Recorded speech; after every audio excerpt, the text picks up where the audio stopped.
All right, yes, we're live enough, I suppose.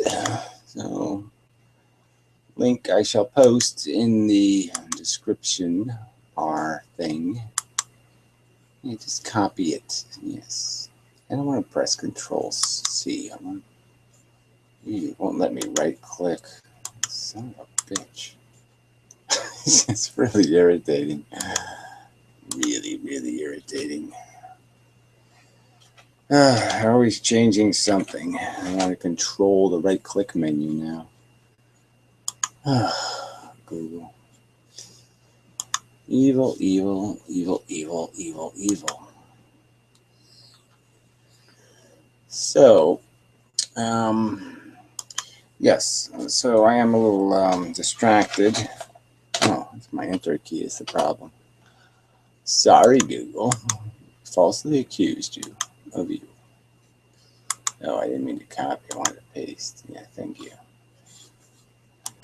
Save those changes, thank you. All right, now the forever problem here is this damn chat thing. They give me a chat window that apparently nobody else can use, which is really quite useless. And I don't understand why they do that. That's really dumb. So, I don't know if there's anything I can do about it. I guess I could open the video and then perhaps pause it, but I don't want to blow everything up. But I could try that, I suppose. View watch page. Okay, we'll view the watch page. And then we'll pause it. And okay, so this chat I should be able to see. Maybe. All right, well, we'll see how that goes. But I mean, that's just too stupid. If it's different than the chat I'm seeing here, then what's the point of it? All right, so I'll just close that chat, leave that one open. Maybe I'll make this window smaller, so I don't need all this, you know. Certainly don't need a close-up of this, and this. Yeah, I don't need I think I need a little bit of a little tuck would help. Yes, a little bit. Anyway, so where I left off, before I started eating my own hair, was last time we spoke, the Allen aspect experiment. And the fact that I don't think they realize that polarizing filters do not block polarization evenly. And that might be the whole explanation for the results they're getting. I mean, it might be. I can't say. Not saying it is for certain. I don't want to commit to something like that because, yeah, I gave it a whole 1 hour of thought. But, I mean, it would be incredibly bad on science if my 1 hour of thought happens to be correct. Physics is going to look pretty fucking stupid. But I think it's stupid anyway, and it's that lensing thing. It's just so annoying. So there's these, you know, whenever they draw an image of this, they always draw this stupid diagram where they show the light bending around, so bending around. So they do this kind of a thing. And, you know, this bend crap. And it bends, you know, down here. And we know light doesn't do that. So why are we drawing fake pictures of this phenomenon? And clearly the gravity thing is I have a real problem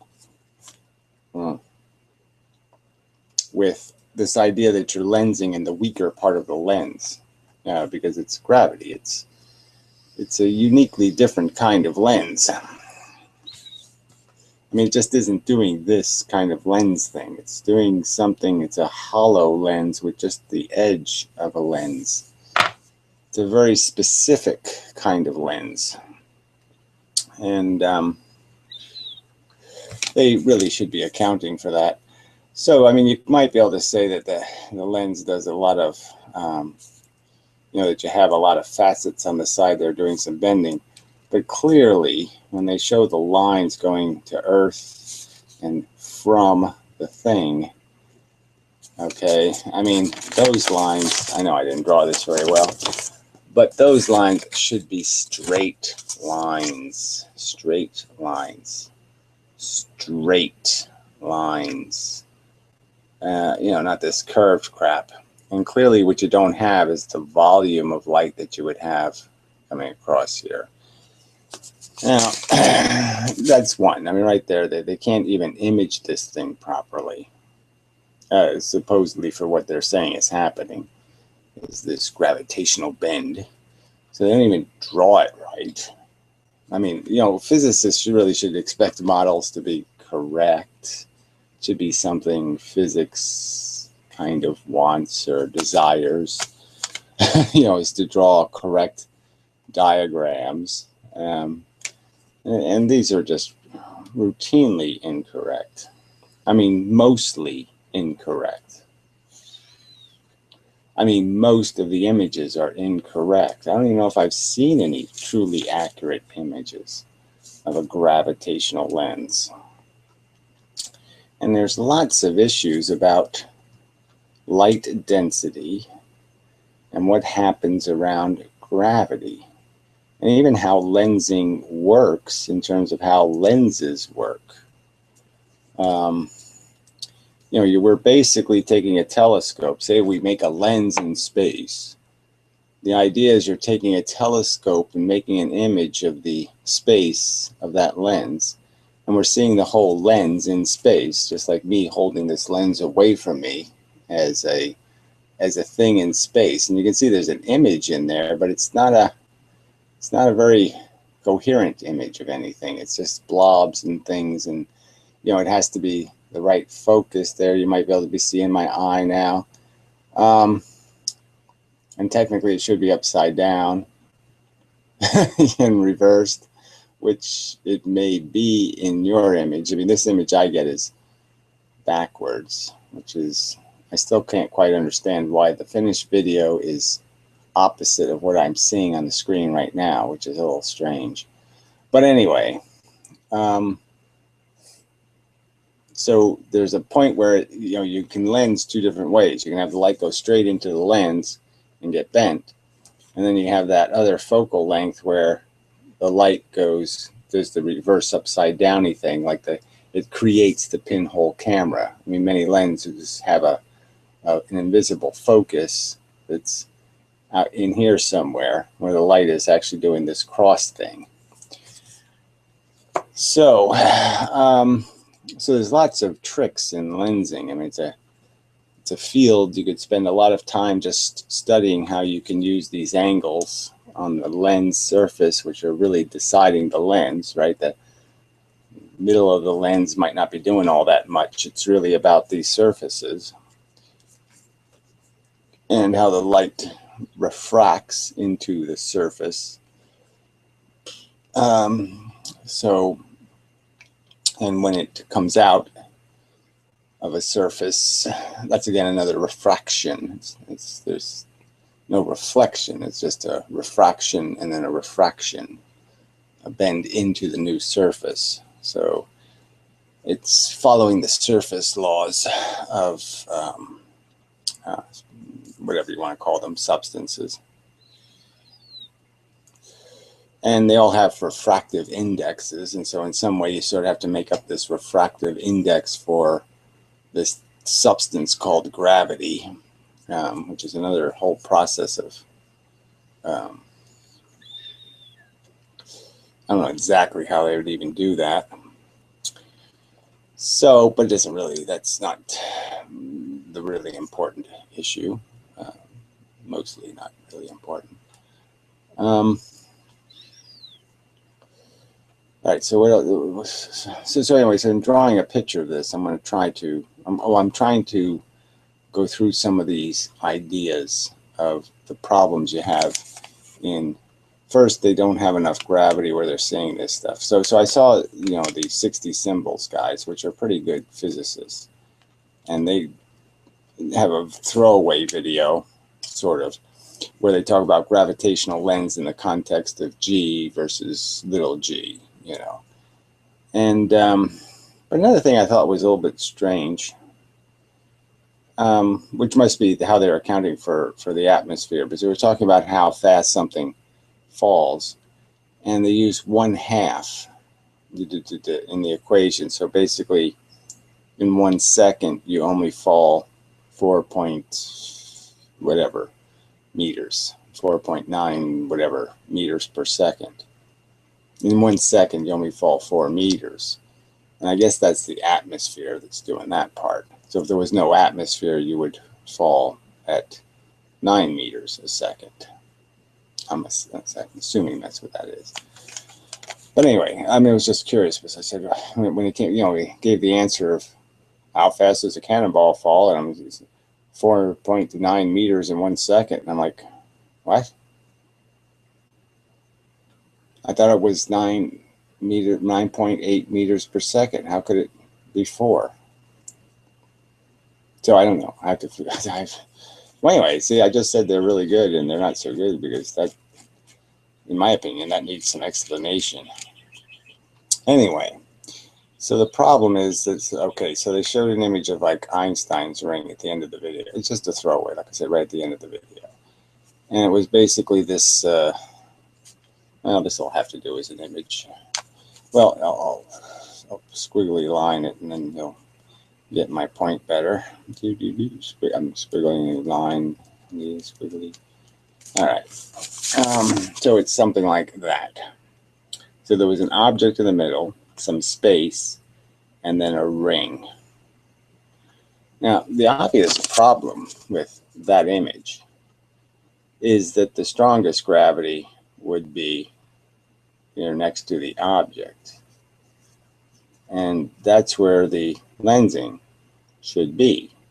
Now, for the lensing to be artificially out here, you would argue that this lensing, this Einstein ring, is a very special case where the object, the lens, which means the gravitational cluster, and our eye, the middle of that the very exact middle of that gravitational cluster, are all exactly the same angle. I'll draw a picture of that. Like an hourglass or something. I mean, essentially, the object, us, and the middle of the exact middle of the lens has to be a straight line for you to have an Einstein ring going all the way around. A very, very exact kind of thing. I mean, it has to be exact. Now, we have like maybe 100 of these crappy images of lensing, and I don't know what percentage of them are Einstein rings, but I mean, you would think that the odds of an Einstein ring, that perfect alignment, would be minuscule, and that it would only be 1 in thousands or hundreds of thousands of images of a lensing happening that would be a perfect Einstein ring. All right, now the other subject, you know, none of these are dealt with anywhere, so you really need to get to some physicists to have this argument in a conference or something, is the width of the ring, which is another issue because it's supposed to, you know, gravity does the R squared thing. And so there is a substantial weakening of the gravity in this ring.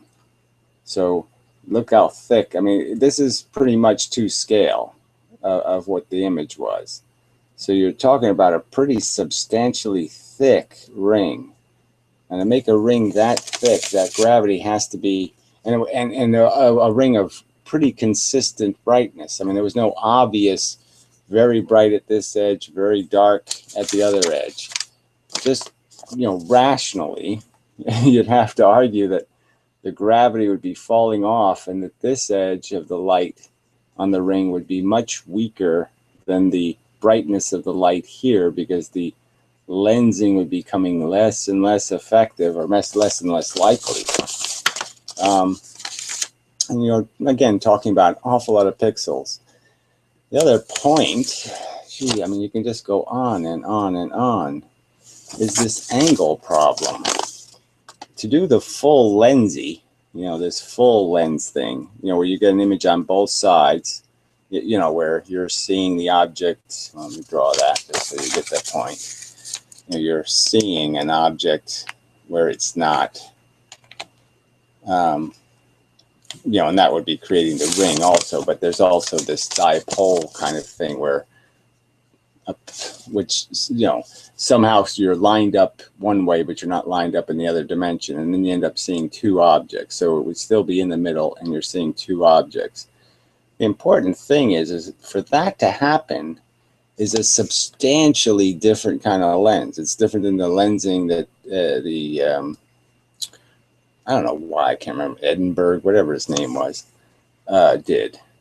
Very, very different kind of lens, because that's just a lens on the edge. You know, they're just using one side of a lens, essentially. To do this perfect lensing, you know, where you're lensing from the center, from directly behind something, this angle will be substantially bigger. So, let me draw that little angle-y thing. Yeah, the right place. I'll put it here because that's a good enough place to put it. But this angle, well, that's the 90-degree angle, retard. Yeah. Sorry, I did a retarded thing. It's this angle over here. This this angle ends up being huge in that circumstance, compared with, like, say if the object was here and you just were going to see it a little bit off. So if you put the object a little bit off and then do this thing, you know, and just take a much smaller angle, you'll still get your visible lensing, but I mean, this angle gets tiny by comparison. It's actually this angle here is the one we're worried about, but the point is the angle, the bend angle, gets very small off of the 180 degrees. If you just think of it as a straight line, it's 180 degrees. It's very small off that 180 degrees. If you don't bother doing the right behind the lens thing, and you do the anywhere behind the lens thing, the angle gets much more likely to accomplish, much more capable of accomplishing. So again, this just brings up this, I think, you know, I mean, people can say, oh, they can debunk, they can have answers for these questions. They can.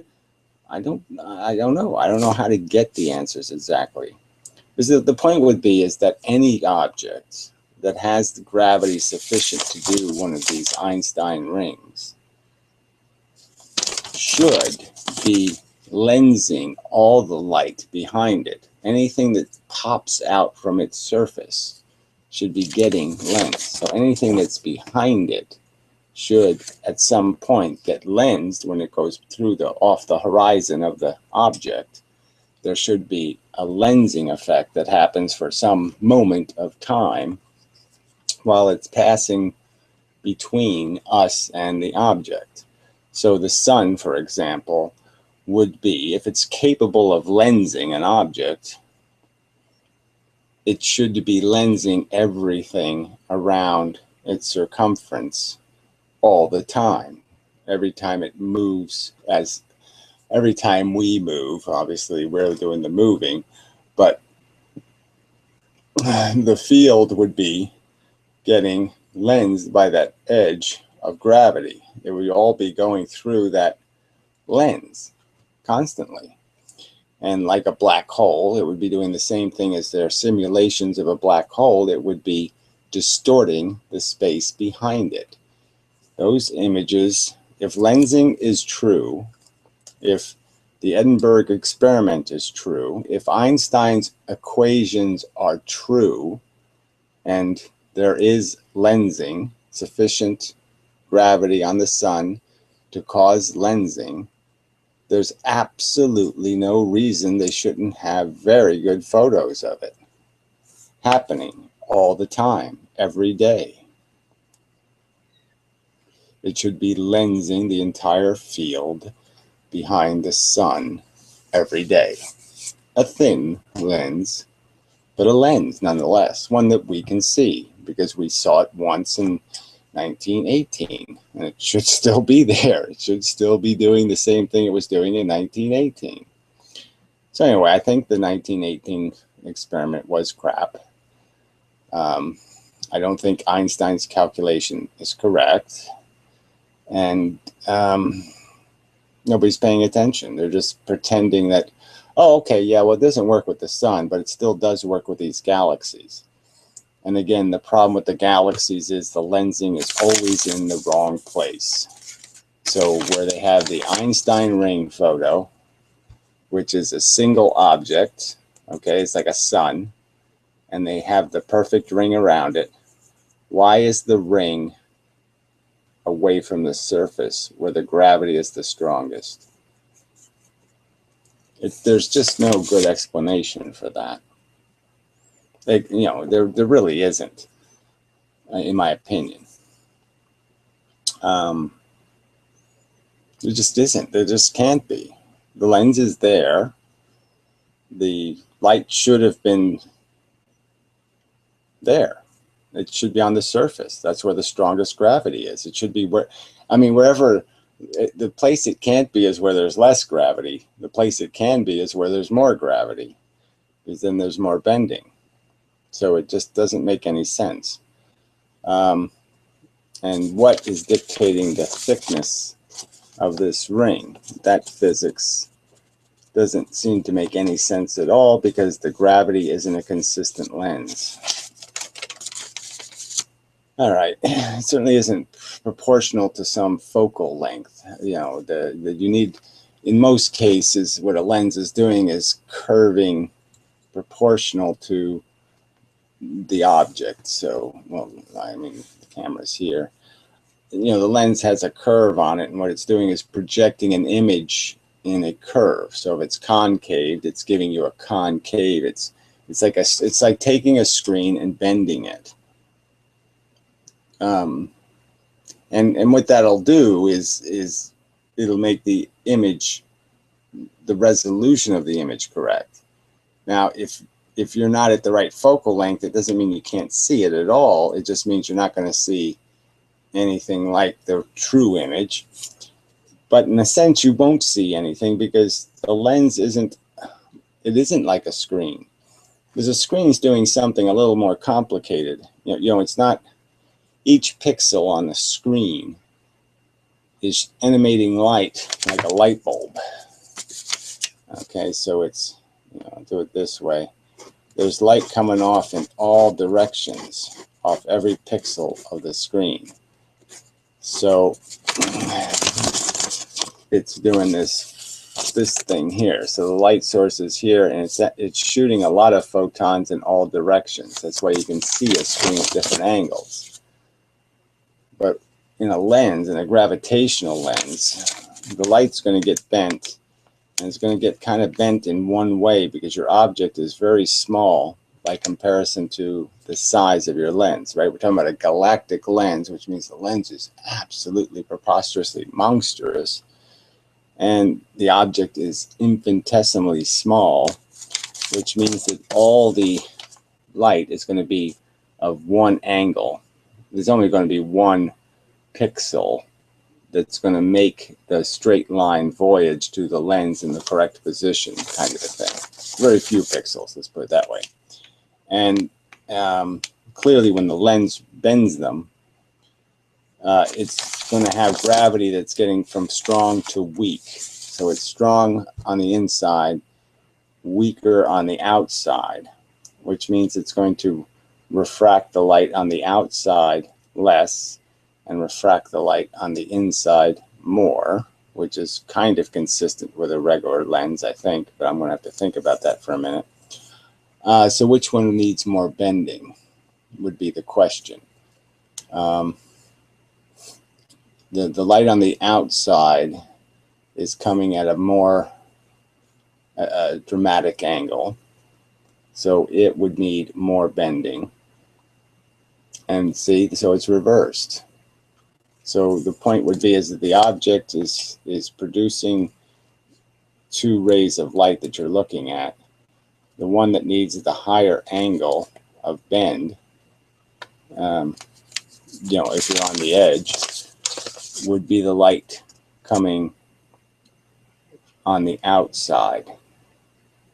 So here's the lens this way. So the outside light needs the higher bend, and gravity is getting weaker. So it's exactly the opposite from what is required to create this thickness. This thickness is completely inverted from what the expectation would be from the function of gravity. So it's the opposite lens. It's like putting a concave lens, you know, a dipping lens, instead of a bulging lens in a camera or something. It's going to just totally, it's not going to work. You're not going to be able to get an image. You're not going to get light. You're going to get crap. So anyway, this whole compounding of the lens thing is sort of the part of the argument I wanted to make, is that the lens itself isn't projecting light in all directions. It's kind of very specific in that it's taking the light, because like I said, it's sort of a hollow lens. It's just a ring, and it's a ring getting weaker going out. So I'm sort of just made that point, but I mean, it's really an important one in terms of how light is projected, and how this isn't anything like how regular cameras and stuff like that work. But you know, I don't want to get into the subject of compound lenses, but I mean, lenses can do two things. They can have a bulge side, you know, a fat side, round side, and I should be able to show. Well, this lens is a little too, you can't quite see that, but one side is much flatter than the other side, and so the light is basically getting captured from a small object, spread over this whole surface. Then it's projected in straight lines out of the back of the surface, and then you'd catch it with another lens, you know, and you keep trying to make it bigger that way. So that the next lens would take the image inside of this lens and do the same thing, essentially capture it and then bend it back to a focus. So it would stay unfocused coming out of this lens, and then it would get refocused by another lens. Now, if it bulged at both ends, you know, then it's kind of doing the same thing as, I'll have to think about that angle-y thing again. So the light comes in, refracts down into the lens. I don't know if these angles are right for that, though. So, I mean, it's a complex subject because you really have to think about it, because that's more like a macro lens. So one that's capturing light would have to be concaved, because then the angles would be correct if it's seeing something smaller than itself. So a gravitational lens needs to be concaved, and that's, like I said, exactly opposite of what gravity is doing. Because essentially the gravitational lens is kind of like the lens you need for a microscope. It's got to see something smaller. It's not capturing light from a bigger place. It's trying to capture light from a smaller place. Yeah.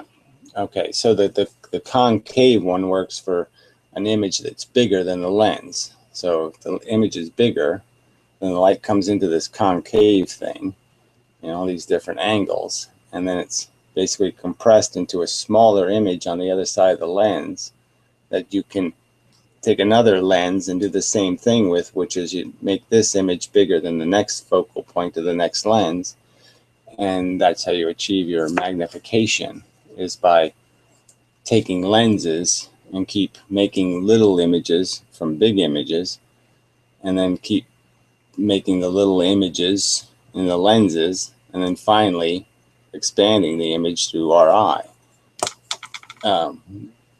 And so you make the thing far away completely whole inside of our eye, a little image of it at just the right focal length, so our eye can do the turn it upside down and just pinhole camera it.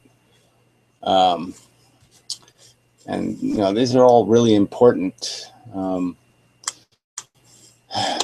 I don't know what like obstetricians or something should should be doing some of the analysis of the gravitational lenses and explaining what is possible and not possible in terms of where these photons have to be to create these images. And I don't think these physicists are, I don't think they know enough about these optics. They have some simple equation. They say the equation says it's possible. I mean, simple in the sense that it's not a compound lens. It's not doing, because there's two lenses in this subject, at least two, and sometimes more, three. You got the gravitational lens, you got the telescope looking at the lens, and then we got our eye looking through the telescope. So it is kind of a compound lens equation, and yeah, there should be a little bit of a deeper analysis. But this whole strength of the gravity thing is the real, I mean, to me, it's just a glaring issue. If you're going to say there's lensing, I think you have to account for why it's not in the strong gravity and ends up in the weak gravity, because that's just not possible, in my opinion. Glaring kind of problem. So, problem is no one's doing this analysis. There's no place to go to say, let's have let's do some analysis and have somebody explain how it is possible for these phenomena to happen, how it's possible to have so few lensing images in space when you're supposed to have all these gravitational bodies flying all over the place. There should be reflected light everywhere. I mean, when you look at the cosmos, there should be erroneous sparks of light being diffracted off all over the place, theoretically, because there's a ton of things in front of other things, and every one of them should be creating some diffraction that should be making every one of your images of the cosmos quite sloppy, in the sense that there should be lots of erroneous little, almost like when, I don't know if you get it with your vision. My vision as I'm getting older is getting crappier. If I take something like an LED, it especially works with this red one for me, and I look at that, let's see what you're seeing. Yeah, so you're seeing a little bit of the standard spiky crap, which doesn't mean much. That's the aperture on the camera that's causing that. So that's kind of common. But what I see is a bunch of little tiny little little dotted lines in a perfect sphere around the whole light. So it's about that round. It's about an inch across on this little LED. And depending on how dark it is and how thick the film is on my eyes, it seems, it can diffract. Every time I blink my eyes, it changes. So that's why I think it's related to the film on my eye. But it can get quite funky in the sense that, hair falls in front of my eye, then I get these diffraction lines. So that's, exactly like the two-slit experiment. You get the interference pattern from the single hair, right? I put some hair in front of there. I have interference pattern all over the place. Tons of lines of on, off, on, off, on, off, on, off. That's simple. But what I have right now is this fuzzy, completely consistent, just tiny little, I don't even know how to, radia, just a bunch of radians coming off of this little thing. Very soft, not straight lines at all. So when I see the diffraction lines, when I put hair in front, those lines are really sharp. Those rays are really sharp, dotted lines. But this fuzz is not at all sharp, but it's a fuzz. So what's the point I was going to make about that? So it is very interesting. You know, it doesn't seem to. I mean, if I move it, the fuzz stays. It doesn't. It seems like it's almost like it's magnetic because the fuzz stays exactly where it was, and it doesn't matter where I move it. It's still there, and it's still exactly. It doesn't move with the light at all, which is another one that's really interesting. So it's almost like my brain is creating it or something. It's just really, really curious. I mean, it's really, really curious. Yeah. I mean, it really is interesting. Anyway, so that is so the point I wanted to make about that is what? Shit. I have to remember where I was to remember what point I wanted to make. So why is that significant that my eye is seeing something fucked up? Well, I guess it's the noise argument, that there should be lots of noise. But this doesn't really have anything to do with the refraction, I don't think. I mean, it might be a lens function. It might be something my lens in my eye is doing. Or the aperture, the surfaces of the aperture. Let's see. But it's curious that it only happens with these, you know, particularly small light sources. But you get that with candles, right? You get that weird light that you can see. You know what I mean? It's like you can see light on its side. But that might be an atmospheric phenomenon. I'm not sure. It really can't be. It's got to be it's another one of these eyeball things. Imperfect lens. So you would expect those kind of images in these lensing images. I guess is part of what I was also arguing. But back to the point is that the light you're seeing in an image in a lens is not coming out like light bulb light. So it's not like the lens is a screen, because it's not projecting photons in from every pixel in a direction. So it's like me having a monitor, and as soon as I turn my head a little tiny bit, it goes black. And I can only see when I'm directly at the right angles. And that's the light going through a gravitational lens is pretty much got that problem. When you're talking about an object far enough away, it's not going to have, you're not going to be able to look at it from any kind of radical angle. So it's going to be like on or off. How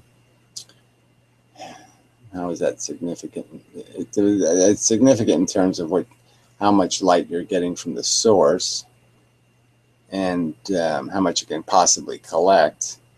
Because unlike a regular lens, you're not collecting a whole image proportionally across. You're collecting an image in two places. That's why the Einstein ring is a ring. And it wouldn't be a ring of the image. It would just be a ring of the, it's not even a cross section. It would be the cross section. So it could never add up to a coherent image, because it would be not only reversing and turning upside down, but it would just be, you know, it's not adding up to an image.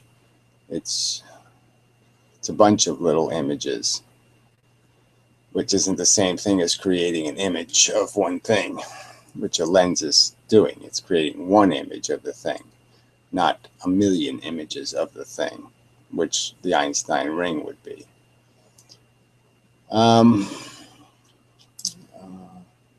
So I think it's important to, I mean, all these things, all these elements of this argument are important. the very fact that they're not seeming, I haven't seen any of these people who ever talk about lensing. If somebody has links to good lensing videos where they actually get it right, at least they're arguing they get it right, where they recognize the fact that for you to see something, to do an Einstein ring, that the angle of reflection has to be huge to see something directly behind the gravitational body, and that the angle can be much smaller if you're only lensing from one side of the lens. And it's just a fact that you should get the expectation you get some lensing on edges would make some sense, but getting the Einstein ring thing requires incredibly strong gravity because it's such a much higher angle. Seeing something that's directly behind something else, right behind it, is so much, like I said, that's such a much bigger angle. And I haven't seen anybody make that point, that gravity has to be intensely, I mean, on orders of many times more gravity. Like if it was 30 feet per second, it needs to be, 560 feet per second, or I mean, something in the order of tens or hundreds of times stronger gravity. And if you had that much gravity, you would automatically diffract the light of everything that passed by. So, I mean, we do have the images, the simulations of black holes. So they show black holes going across a field of stars. And to simulate them, the mathematics, they use a blender and spin water, essentially. And then they take that image of the spun water and put it behind, going across the star field, and show the stars essentially getting spun, which is the same as being diffracted, similar to. It's not the same, obviously, but it's a representation of the fact that all the suns end up in the wrong position on the circumference of the black hole. So every star in the field is seen in the wrong position in the circumference of the black hole. So they have that simulation. I would presume the simulation is mathematically correct, and yet they don't apply it to anything but black holes. They don't apply it to globular clusters. They don't apply it to galaxies that are supposed to be creating lensing, and they certainly don't apply it to the sun. And the obvious question would be, why not? I mean, profoundly obvious. So, I mean, me telling you this doesn't do us any good. I need to get the attention of someone who wishes to defend these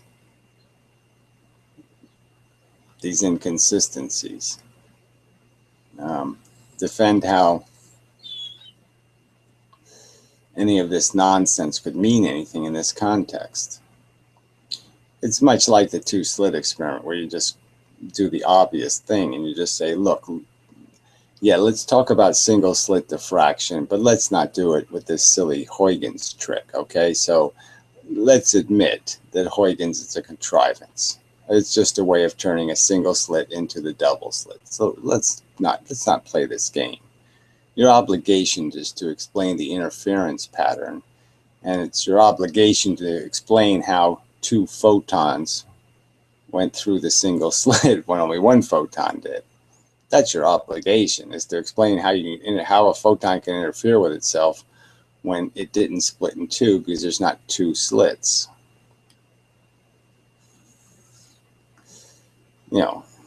I mean, it needs to be explained. I mean, it's so irritating that they can, they spend enough time, they can contrive a piece of bullshit, as Huygens did. I mean, nonsense, just absolute, and let's make it up, dark matter bullshit.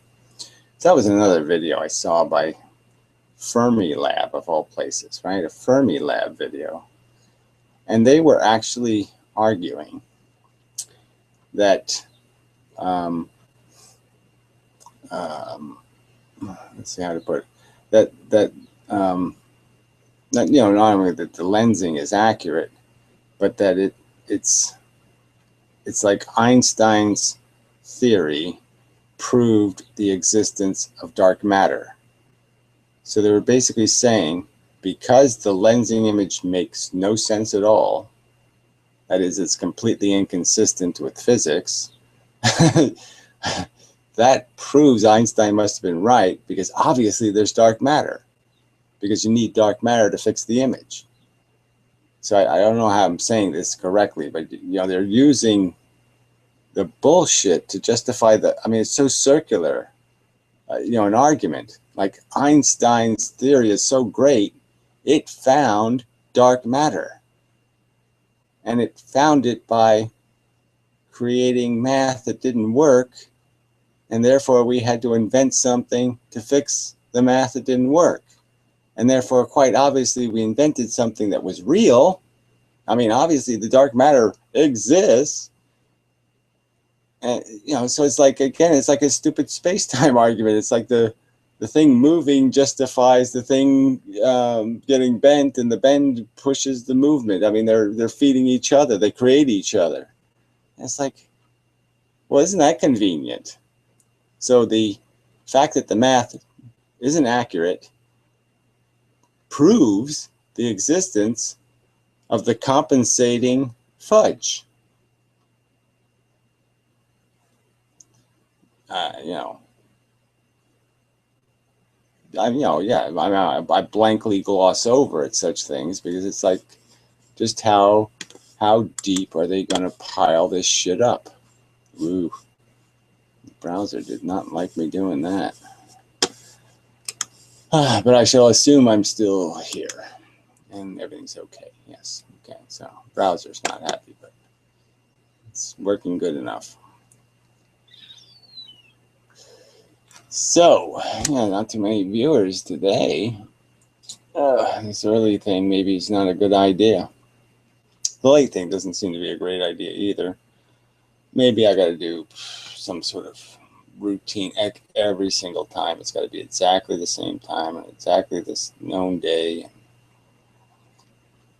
But whatever. I don't know if I want to do that.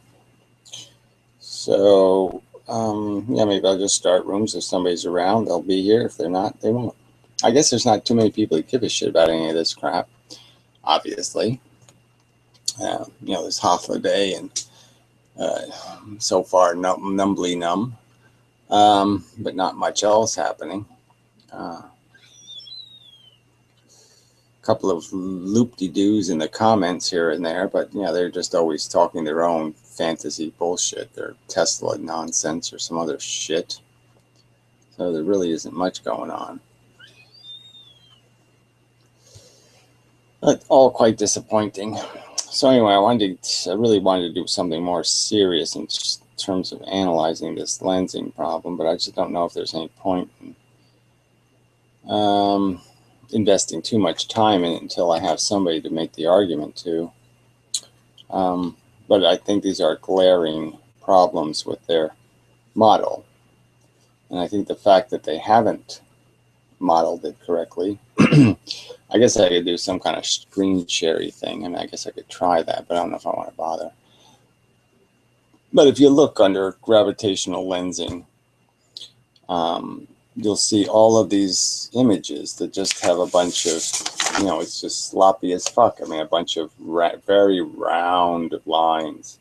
And the round part could only be where the gravity is. And clearly, it wouldn't really be round. It would be a bunch of heavy portions of gravity that diffract the light, But I mean, it could only be round where the gravity is. And also, clearly, they have to account for the fact that, galaxies are not globular. Galaxies are thin things. They're not fat things. They're thin things. And so this distance, I mean, I've made this argument, but this distance is incredibly small. It's a small amount of time that the light would be in the gravity if you're, looking at it this way. So with the galaxy in this position, which is the opposite of, this position, obviously. So I'll just draw a sloppy picture. So in this diagram, this would be the actual way you're using the lens. This is what it's really looking like. But I'm just saying you can see the thickness here would be very narrow. So clearly, this would be a tiny amount of time, which is the important factor. You have to be in the gravity. So if you were going to draw this accurately for a galaxy, the lines would be straight, just dead hard straight lines pretty much from the edge of this thing on. You couldn't justify any curvature at all. They'd have to be really straight lines, not curved lines. And the only place there could be curves is on the thickness of this little thickness here is where the light could curve. So that would be the accurate way to draw it. But again, this is the argument that this is a very thin and this is very weak gravity way out here on a galaxy. This is the really weak gravity. I mean, the stronger gravity in a galaxy has got to be somewhere in this wheel. It can't be way out here because it's not a dense object. And if they're going to have lensing, they really should be lensing across this way. So they should be going around the side of a galaxy. So let's say we took a side view of a galaxy. They'd look something like this. You know what I mean? They have a little bit of a bulge to them in the center. Usually there's more clutter in the center. So it's something like this. So the real place to do lensing would be across the long part of the galaxy. So you would use a galaxy on its edge like this, and then hope there was enough gravity at these edges, because it has to travel a long time in the gravity on these edges. It's in the gravity longer because it's coming across, it's coming towards you. So it's going to be going across the thickness of this galaxy. The entire thickness of it is going to get lensed. I mean, these are important physical realities. And that should be what physics is about, physical reality. And it doesn't seem like physics is paying any attention to physical reality. It just seems totally obsessed with its wavy, quantum-y irregularities, strangenesses. It loves strange, it loves bizarre, it loves queer, it loves perverse, it loves anything out of the physical realm. And in the woo-woo realm, it seems like it just loves to pieces. And real physics, accurately describing physical events, physical things, physical shapes, physical structures, physical machines, physical devices, physics just really isn't interested in physical, studying the physical universe. There's none of these physical facts, these physical properties of the physical things seem to have any meaning to physicists. They've just turned it all into bullshit. This layer after layer after layer of it, self-justifying. So the dark matter is proven by the broken math of Einstein. So because Einstein's math didn't work, obviously there has to be dark matter. This Einstein's math can't possibly be wrong. I mean, that kind of logic is what's driving physics. Our presumptions must be right. So if something doesn't work, Huygens, there we go. We need 2 photons in the single slit experiment. We can't apply our math. We can't apply our logic or our presumptions if we only have 1 photon. So clearly the single slit needs another photon. So we must apply the Huygens gimmick to create a second photon so we can create interference. I mean, it's just, I don't know, there's no word for it. It's overt shenanigans. It's cheating. the physics. It's creating something that can't be proven not to exist, a god almost, to fix the broken math, the most reliable and proven and most established truth in the universe ever.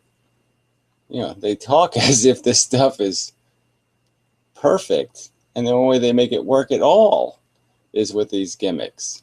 I mean, how can this be perfect math if you have to use a gimmick to make it work?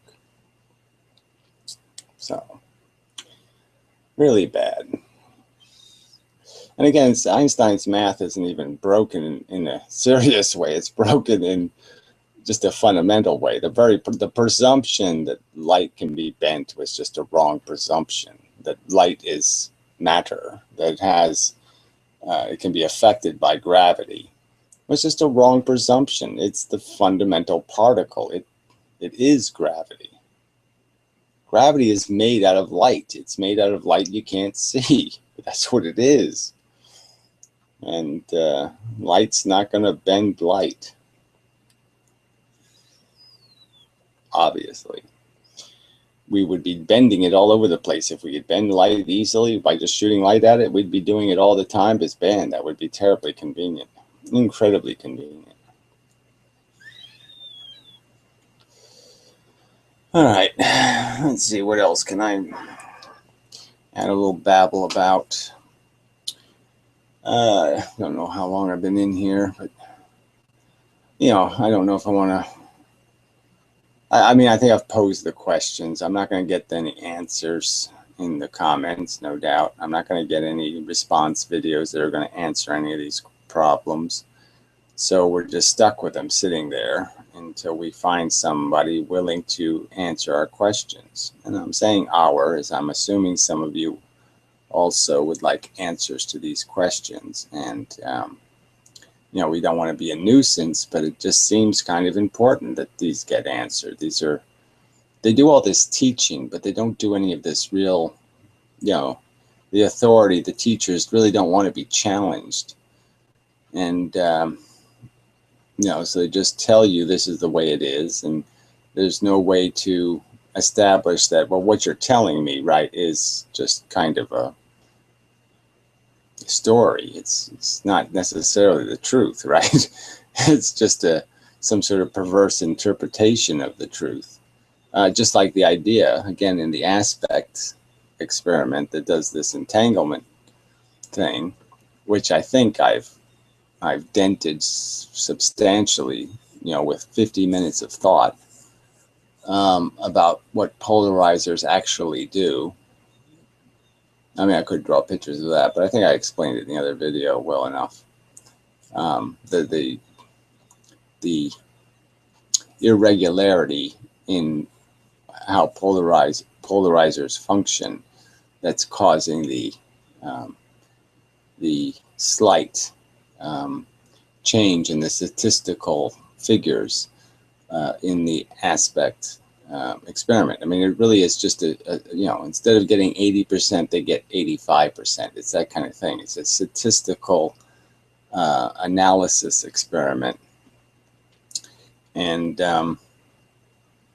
yeah, I think I found why there's that 5% difference. And it has to do with the fact that the filter, you know, destroys more of what it should let through. That causes, there's an imbalance in the percentages, so that it might block 50. If you had a random polarization, it doesn't block 50% of that random polarization. It blocks 52% because it kills some of the good polarization, or 51% or 50.5%, whatever the number would be. So so that's when you're using random. But when you use specifically polarized light that's already gone through a polarizer, then that number gets much higher as a percentage, because now you're not dealing with a bunch of cross polarizations. Now you're throwing every frisbee, you know, straight, and the only ones getting blocked are the ones that hit right on the bar. And so you end up with a higher percentage, like whatever, 4% of the frisbees hit the bar. And so even though they're the right polarization, they don't go through. So anyway, I've already explained that. I don't want to do this too redundantly. But who's going to respond? Who's going to answer these challenges to the established presumption? So anyway, but the point is that the aspect guy had these assumptions, like again, that photons can change at will their polarization. Where did that come from? What evidence is there of photons randomly or routinely changing their polarization without them encountering an electron that makes that happen? Strange, bizarre to me that somebody would have that assumption in their head that the polarization isn't a byproduct of being filtered, not a byproduct of some property the photon has any control over.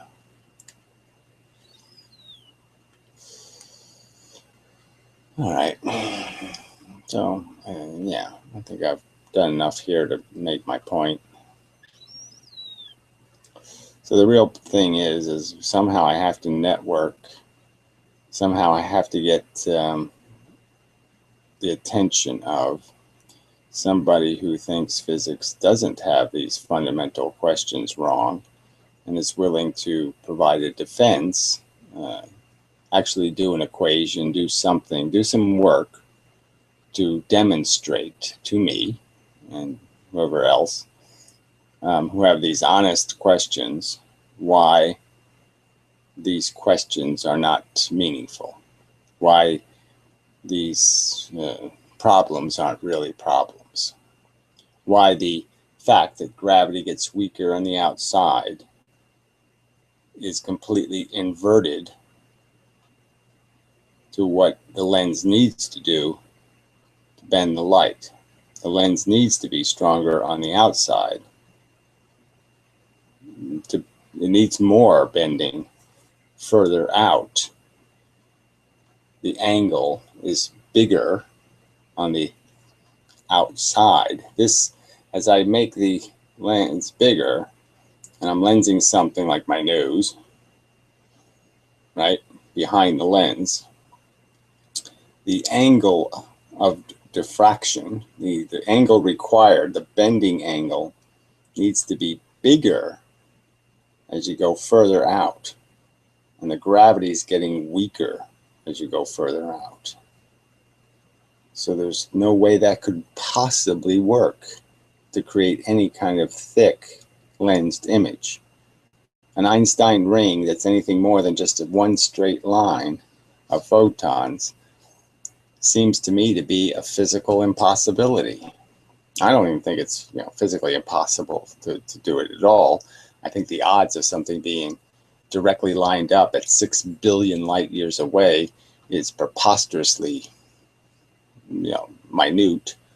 To have the lens in exactly the right position to line up with something 3 billion light years away, I think it's just insidiously unlikely.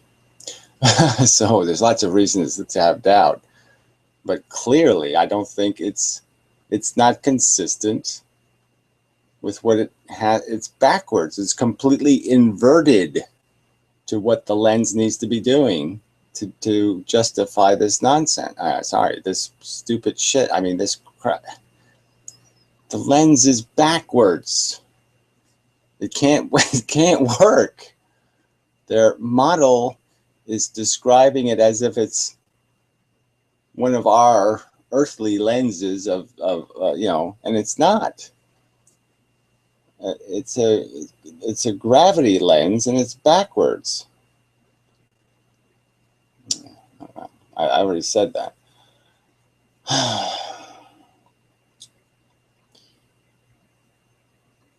Okay, yeah, so that's an important one. I mean, I just like somebody to explain these things. I mean, it really shouldn't be asking too much. I mean, these are sincerely posed questions, and who do I go to get the answers? I mean, how am I supposed to get these answers with the system we have? There's no way to, you can't challenge any part of the orthodoxy. You can't force them to quote their Bible and explain how the Bible says this is happening.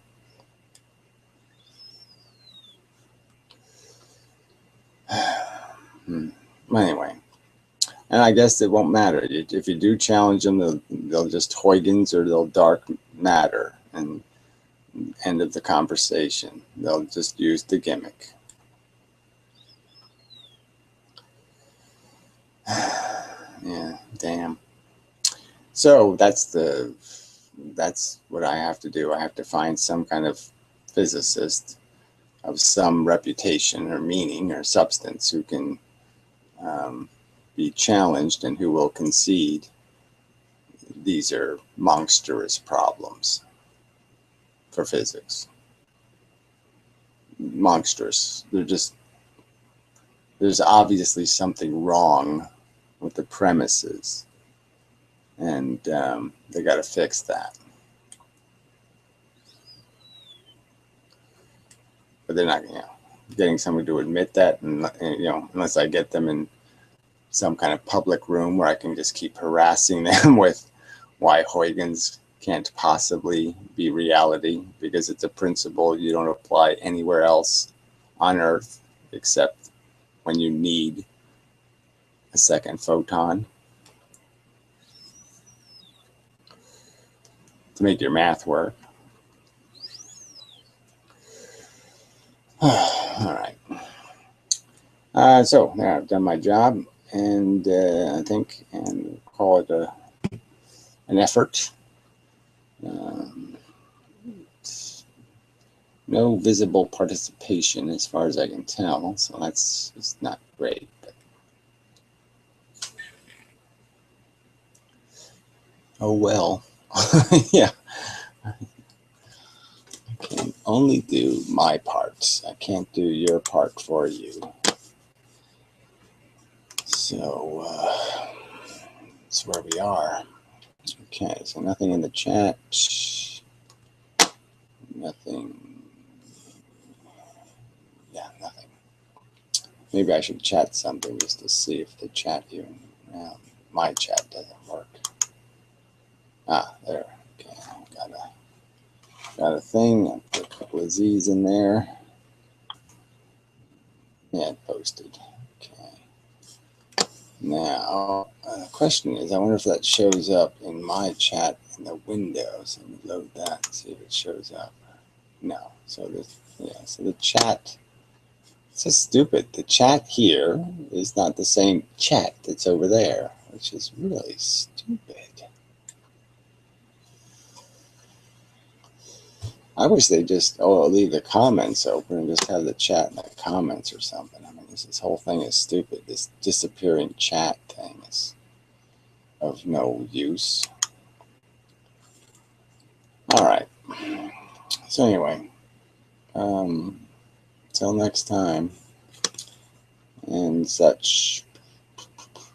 Links, you got some kind of link to somewhere where they explain how the gap in the Einstein ring is reasonable, some explanation of how the ring can be that thick when the gravity is changing substantially, and so the lens is changing substantially. It really just can't, you just can't lens something that thick in gravity. The lens degrades as you go further out. It's exactly the opposite of what it needs to do, which is get better as it goes further out.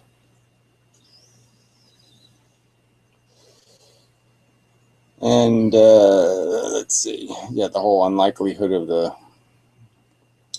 the existence of an Einstein ring. If Einstein rings exist, then there should be lensing throughout the entire universe. We should be seeing it almost from the ground here. If you can create that much gravity to create a perfect lens that creates an Einstein ring, then yes, practically we should be able to almost see lensing from the surface of the Earth just looking up at the sky. There should be so much of it going on. So much diffraction should be happening. And we should almost be seeing it from here.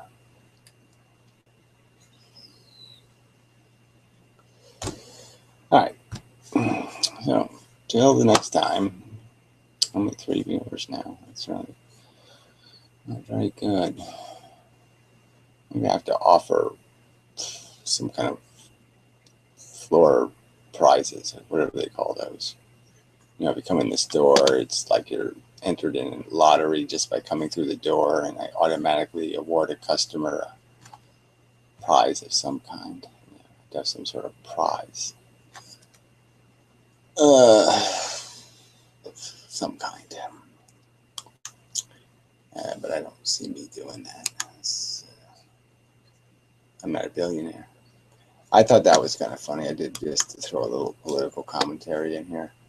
There's an ad, yeah, on the video here. It says, "Help Trump march towards Washington. Support Trump."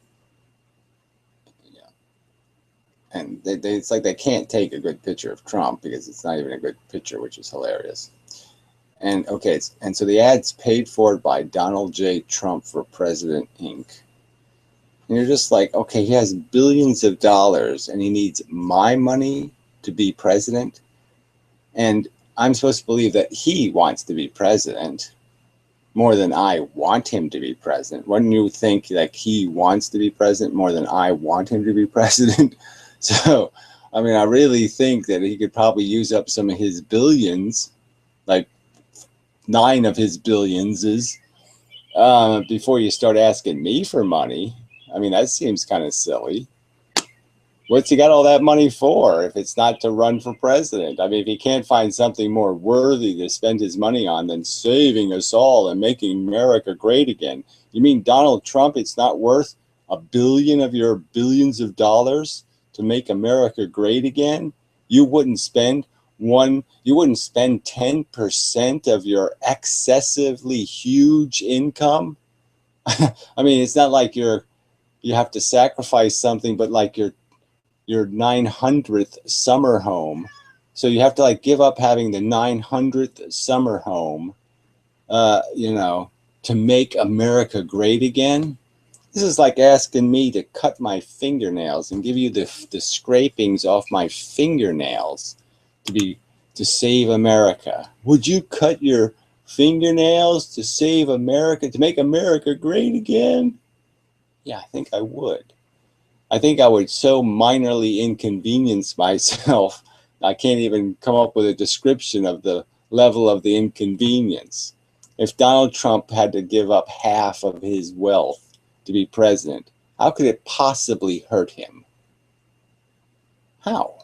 How can anybody understand it to be hurting him? I mean, this is just obnoxious. Help Donald march towards Washington. I mean, it's just a silly thing. Silly. Silly. For a billionaire to be begging for money. I'm sorry, it's just silly. It's as silly as fucking Huygens or dark matter. It's fucking silly. Doesn't make any fucking sense. There. That's what we'll just leave it there. It doesn't make any fucking sense. Okay, so till next time and such, so forth and whatnot.